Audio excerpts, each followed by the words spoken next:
All right, so Ferguson. We all know what happened. An unarmed African-American named Trayvon Martin was...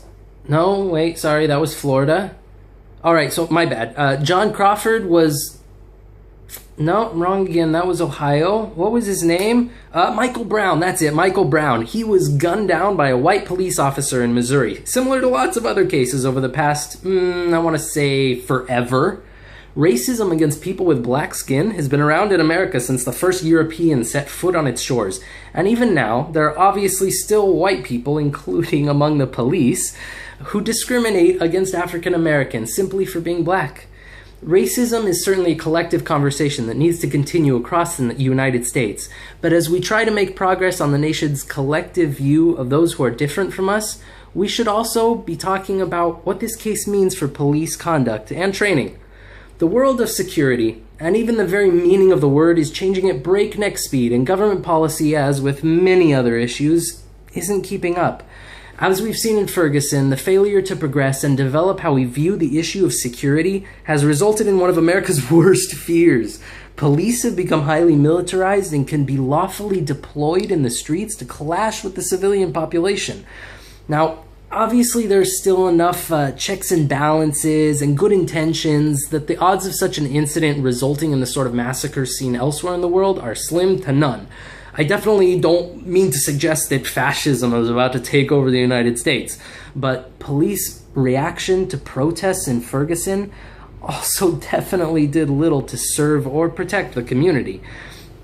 Now, in 2011, when Barack Obama was pushing hard to bring American troops home from the Middle East, one of his favorite lines was, "America, it's time to focus on nation building here at home."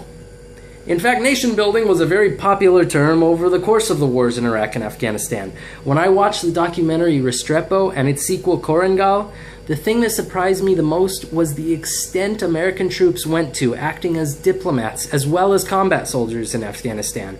Nation building after the conclusion of a war has happened many, many times before, but American soldiers not only fought the Taliban and Al-Qaeda every day, they also sat down with local village elders and negotiated terms for cooperation.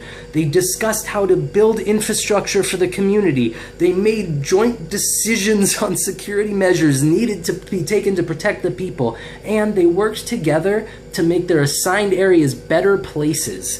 So, if our soldiers are capable of making such an effort in a foreign country, why aren't police part of Obama's nation building here at home?